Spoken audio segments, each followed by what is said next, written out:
Hi guys and welcome for today's video. I still owe you the second part of the round background pour flower painting series.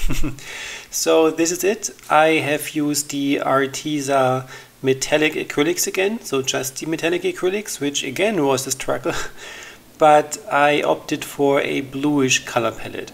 So if you have not seen the first video that I did about them, I will link it here in the video as well, and I recommend you have a look at this first and then continue watching this one.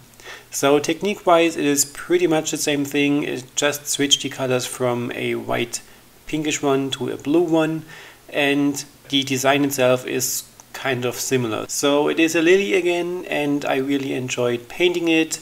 You can tell me in the end which one you like more. So the first one or the second one with the bluish color tone. I think I like the first one more because it has this ghostly look a bit more than this one. But in general the technique is really cool, it's fun to make, you should try it. And these metallic acrylics are just so brilliant, I just love using them. So not really for just painting as I did here, this really is a struggle because it's so shiny, but for glazing and making things shiny, they work just great.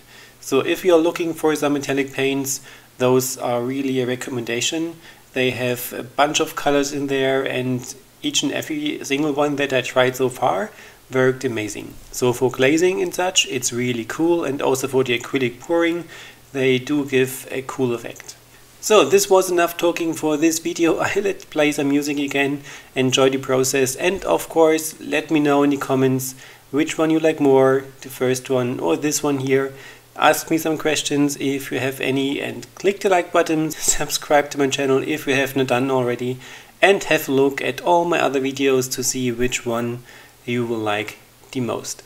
So enjoy the rest of the video, see you soon!